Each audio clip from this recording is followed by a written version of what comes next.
manusia itu seperti tanah, kemudian agama yang dibawa Nabi itu seperti hujan. Ilmu yang dibawa Nabi itu seperti hujan. Ketika hujan datang, maka meratai seluruh tanah. Tapi tanah itu macam-macam. Ada tanah yang subur. Begitu datang hujan, langsung hujan tadi meresap dalam tanah itu, sehingga dari tanah itu tumbuhlah tumbuh-tumbuhan bermacam-macam sehingga bermanfaat bagi manusia. Ini perumpamaan orang yang menerima ilmu Nabi kemudian mengamalkan dan diajarkan kepada orang lain.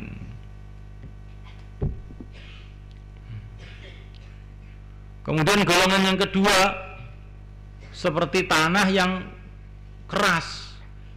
Ketika datang hujan, maka air itu menggenang di tanah itu. Tetapi tanah itu sendiri tidak bisa menumbuhkan tumbuh-tumbuhan, hanya menahan air saja. Tetapi nanti akan ada orang-orang yang mengambil air itu untuk memberi minum binatang, untuk memberi minum orang-orang, bisa dialirkan ke sawah, yang kemudian bisa untuk bercocok tanam. Begitu juga manusia yang menerima ilmu Nabi itu. Ada yang menerima ilmu Nabi itu, dia sendiri itu tidak bisa mengamalkan, atau dia sendiri itu tidak bisa mengambil manfaat secara sempurna. Tapi dia hanya menceritakan saja. Tetapi nanti dia ini, walaupun dia sendiri tidak bisa mengamalkan, tetapi dia ini menjadi seperti tanah yang keras tadi. Dia bisa menahan air, kemudian orang lain yang ambil manfaat. Dia tidak bisa mengamalkan, tapi disampaikan pada orang lain, akhirnya orang lain ambil manfaat.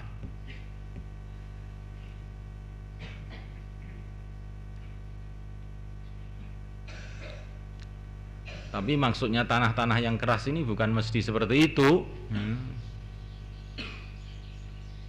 Bisa juga yang dimaksud itu orang-orang yang menerima ilmu, tapi dia tidak bisa memahami ilmu itu secara sempurna.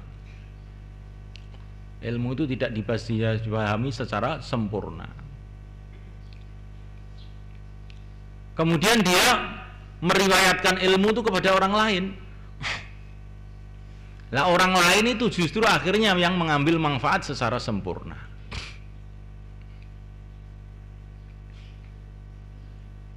Contohnya siapa? Contohnya Imam Syafi'i. Imam Syafi'i itu gurunya banyak sekali. Tapi justru guru-gurunya itu banyak yang pemahamannya itu di bawahnya Imam Syafi'i. Padahal Imam Syafi'i itu mengambil hadis-hadis dari guru-gurunya. Tapi guru-gurunya yang meriwayatkan itu loh tidak bisa memahami hadis itu seluas sedalam Al-Imam Asy-Syafi'i. Imam Malik itu punya guru namanya Nafi'.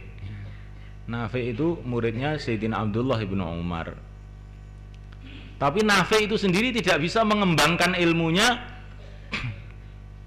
sedalam Imam Malik. Sedalam Imam Malik, tetapi setelah ilmu-ilmunya Nafi' itu diberikan kepada Imam Malik, akhirnya dikembangkan oleh Imam Malik sehingga menjadi sangat bermanfaat kepada manusia, karena beliau punya pemahaman yang lebih dalam daripada Nafi' sendiri. Bisa saja terjadi seperti itu. Jadi makanya walaupun kita ini tidak paham 100%, sampaikan ilmu itu kepada orang. Farubba muballaghin aw amin sami'an. Kadang-kadang orang yang disampaikan kepadanya itu ilmu lebih paham daripada yang menyampaikan itu sendiri. Bisa aja terjadi seperti itu.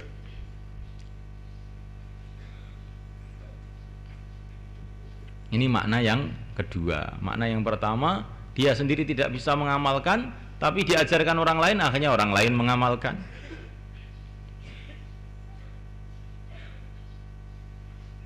Mahfunya kan? Jadi kalau kamu belum bisa mengamalkan, jangan kemudian kamu diam saja, tidak, sampaikan ilmu itu. Barangkali orang yang mendengar itu nanti mengamalkan, kamu dapat pahalanya, walaupun kamu belum bisa mengamalkan. Nah, yang paling tinggi yang pertama itu, dia mengamalkan, dia mengajarkan. Ada golongan yang ketiga yang seperti tanah datar tadi itu. Karena hujan bagaimanapun lebatnya, air itu hilang begitu saja. Tidak menumbuhkan tumbuh-tumbuhan, juga tidak bisa menahan air. Itu seperti orang yang sama sekali tidak menggubris kepada ilmu agama. Diajari apa saja ya hilang begitu saja. Ini naudzubillah jadi golongan yang ketiga itu. Minimal kita ini usaha jadi golongan yang pertama, kalau nggak bisa ya golongan yang kedua. Jangan sampai jadi golongan yang ketiga. Dikasih hujan kayak apa ya pancet saja, seolah-olah tidak pernah ada hujan ya. Bahkan yang lebih parah lagi, ini tanah yang datar ini, keras lagi, sudah ada hujan, tidak menumbuhkan tumbuh-tumbuhan, tidak bisa jadi genangan-genangan air, malah melesetkan orang ya. Kalau ada orang jalan kepleset kasus itu. Ini orang yang paling celaka ya. Sudah nggak mengamalkan, tidak mengajarkan, malah membuat orang keliru lagi ya. Menyelewengkan.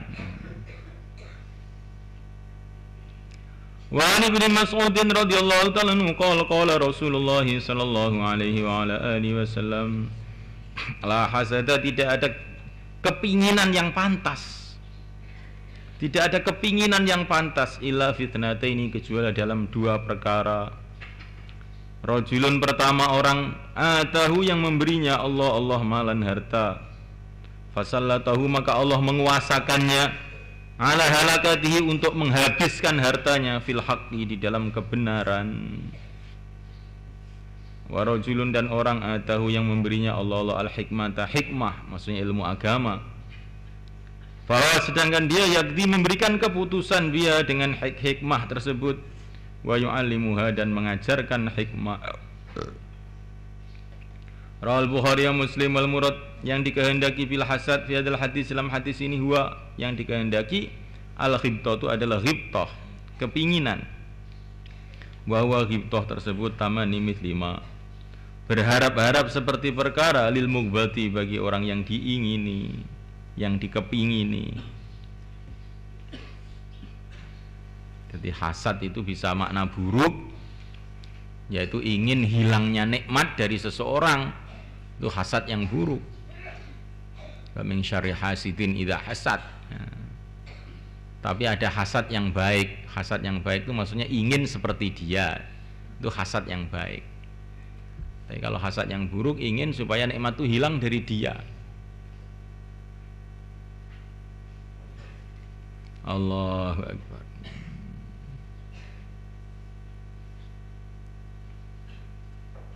Jadi kalau orang itu boleh bercita-cita, maka bercita-citalah jadi dua golongan ini. Jadi orang yang dikasih harta kemudian dihabiskan hartanya di dalam kebenaran, atau dikasih hikmah, dia sendiri mengamalkan dan mengajarkan. Yang selain itu nggak layak untuk orang itu pengen ya. Cita-cita itu antara dua itu saja.